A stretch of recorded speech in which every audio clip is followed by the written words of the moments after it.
Buenos días a todos.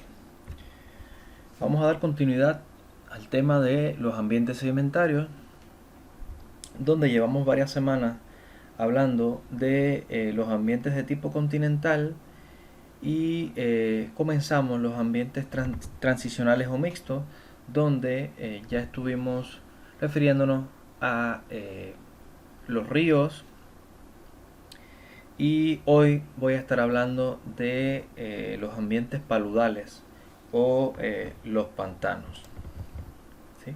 Que pertenecen obviamente a los ambientes transicionales. Bueno, el ambiente paludal o palustre es un ambiente transicional que se caracteriza por tener sedimentos con un alto contenido de materia orgánica. No presenta estratificación estos depósitos, están muy ligados a sistemas fluviales y pueden estar presentes en zonas donde hay agua marina, agua salobre o agua dulce. Estos ambientes, como vamos a ver en diapositivas más adelante, tienen también mucha relación con sistemas de poca energía, ¿sí? Donde hay muy poco oxígeno, lo que permite que hayan condiciones bastante anóxicas, o sea, condiciones donde prevalecen las bacterias, prevalecen condiciones semicerradas o cerradas, y por tanto hay mucha materia orgánica. Bueno, las condiciones limitantes de este ambiente pueden tener una forma ovalado lineal, profundidades son reducidas, o sea, no son ambientes muy profundos. La energía química o térmica prevalece más que la mecánica. Eso quiere decir que aquí van a ocurrir muchas reacciones químicas, como les decía, con las bacterias, con microorganismos, con que digamos que en la descomposición de la materia orgánica, también por la energía térmica, la que proviene del sol. Y como son ambientes de poca movilidad, pues obviamente la energía mecánica no va a ser muy representativa. Los materiales que van a estar presentes aquí, sobre todo van a ser limos, lodos, sales disueltas, obviamente porque cuando estamos hablando de ambientes semicerrados hay también cierta evaporación, gases, producto de la descomposición bacterial, pues obviamente metano, eh, principalmente metano y nitrógeno, ¿sí? Que están relacionados con los complejos biológicos. Y las condiciones son principalmente reductoras y ácidas. Aquí los pH son bastante ácidos, ¿sí? Y como decía anteriormente, son condiciones anóxicas de poco oxígeno o sin oxígeno. Y la geometría de sus sedimentos puede ser prismática a lenticular. Bueno, eh, los medios palustres, como decía, los depósitos que están en estos medios tienen mucha materia orgánica, sobre todo de origen vegetal. Los colores de esa materia orgánica o esa materia vegetal de, varía entre oscuros verdes a negros. Y en muchas ocasiones estos depósitos generan o son las condiciones propicias para originar o formar depósitos de carbón, como pasa en la región de Coahuila. Existen varios ambientes palustres o varios tipos de depósitos palustres, como se observa aquí: las turberas, los pantanos y las marismas. Las tres tienen condiciones bien particulares que veremos a continuación. Las turberas son cuencas lacustres, probablemente de origen glaciar, y aquí se acumula mucha materia orgánica, sobre todo turba, y se deposita o se forma carbón. En el caso de los pantanos, ¿sí? Aquí muchas veces estos se desarrollan en depresiones eh, o, en, o en zonas tectónicas donde hay tipo un graben, ¿sí? Está relacionado con climas tropicales donde hay abundantes lluvias, altas temperaturas. Y, pero de forma general se pueden desarrollar sobre cualquier tipo de superficie, sobre todo en aquellas que son llanas o zonas cercanas a la costa, ¿sí? O depresiones. Los pantanos pueden ser marinos o de agua dulce, ¿sí?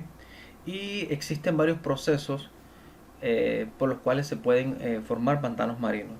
En este caso, tres importantes, que es cuando se forma una barrera entre el mar y la tierra que aísla esta zona. ¿Okay? Por elevación del fondo del mar, provocando la existencia de una zona de aguas poco profundas, en este caso el pantano puede tener una extensión considerable, por inmersión de una llanura situada en las proximidades del mar. ¿Sí? En estas tres condiciones geográficas pudiéramos tener pantanos marinos. Son pantanos que están muy cercanos al mar, obviamente. Incluso que son bañados muchas veces por sus aguas. Los pantanos de agua dulce eh, están ya en la zona más continental.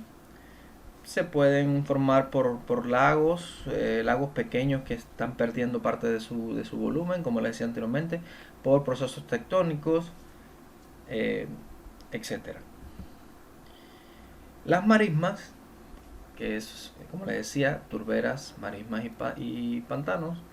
Las marismas es un ecosistema particular de mucha vida que se forma en una depresión y sobre todo por la acción de los ríos, muy cercanos al mar, ¿sí?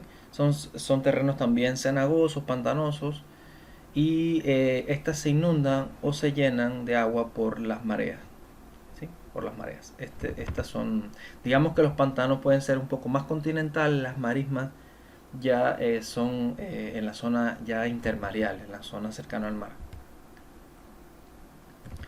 Se dice que las marismas son zonas de las más ricas y fértiles del mundo, mm, pero sobre todo la importancia radica en que las marismas aportan, es un ecosistema importante para especies migratorias y especies que vienen a anidar y a vivir en ellas, sobre todo aves, reptiles. Y también otra parte importante es que forman parte de ese ecosistema que filtra las aguas, que filtra el oxígeno, o sea, son zonas de mucha productividad biológica, por tanto, son sumamente importantes. Bueno, hay una relación directa entre los sistemas transicionales y los depósitos de carbono en Coahuila. Creo que hay que empezar hablando de las etapas de formación del carbón en el tiempo geológico para llegar un poco a saber un poco de las condiciones palustres o paludales del estado. Fíjense cómo aquí observamos lo que es el aumento progresivo del calor y del contenido de carbono, como existen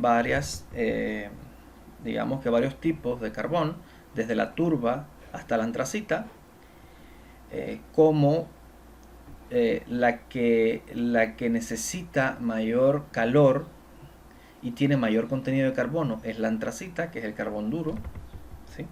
Este es el más deseable para la aportación de calor, porque tiene poco azufre y porque es muy volátil. Sin embargo,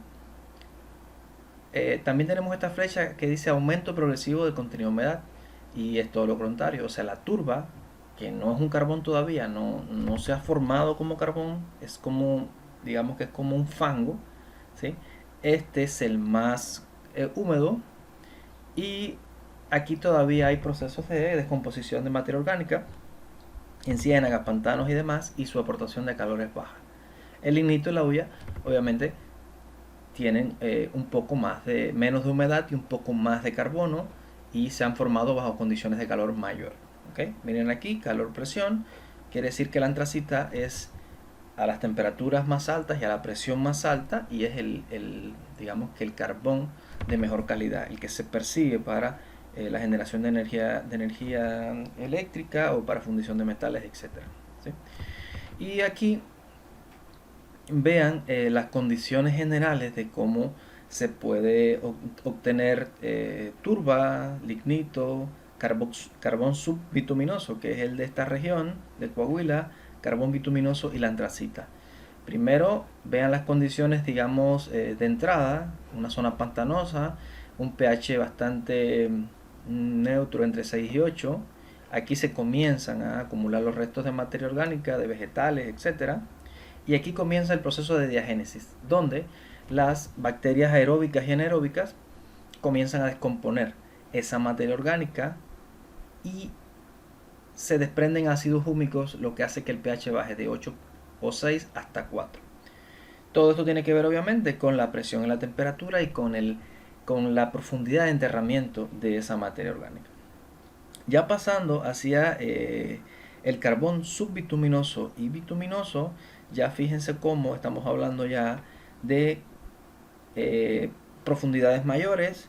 Fíjense que a 500 metros puede haber 100 grados Celsius, a 5000 metros hay 300 grados Celsius. ¿Okay? Aquí ya comienzan procesos metamórficos, ¿sí? De craqueo geotérmico, desprendimiento de gases y aceites, y aquí la presión y la temperatura es lo que hace que obtengamos al final la antracita. Entonces esto es una serie de procesos químicos, biológicos y geológicos, ¿sí? Terminando con el metamorfismo y obteniendo el mejor carbón, el de mejor calidad, que es la antracita.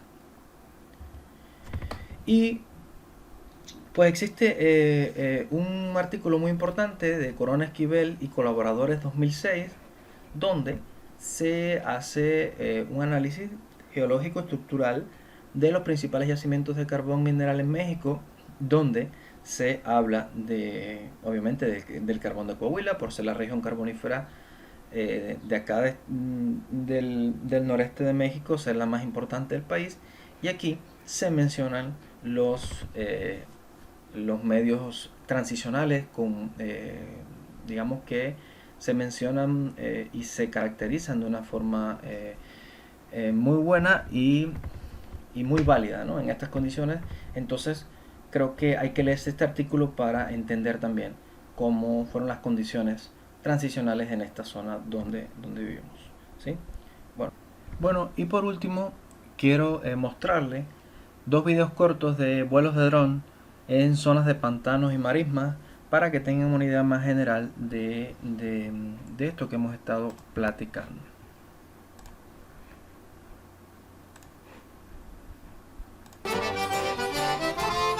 Este primer video es en Luisiana, en la costa sur de los Estados Unidos.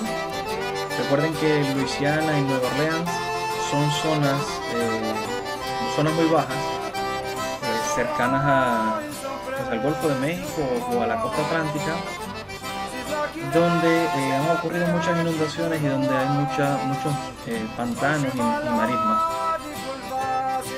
De hecho, Luisiana y Nueva Orleans han sido, pues digamos, locaciones para varias películas de Hollywood que se han recreado en estos ambientes.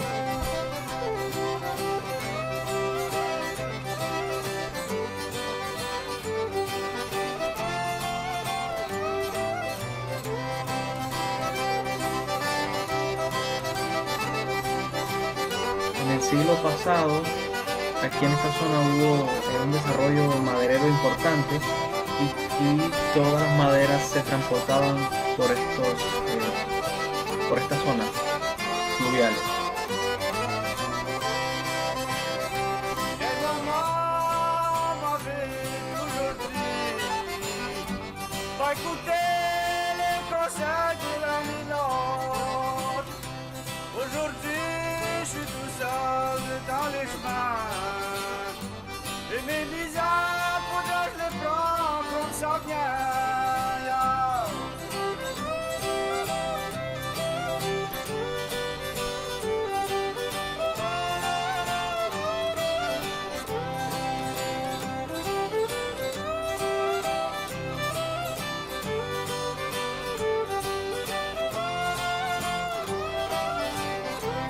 Y ahora vamos a ver en Huelva, España, las marismas. de esta zona, vean que se observan zonas arenosas, vegetación bastante baja y canales. Estos canales son inundados, por el agua, y luego cuando el agua se retira quedan semisecos, por así llamarlo.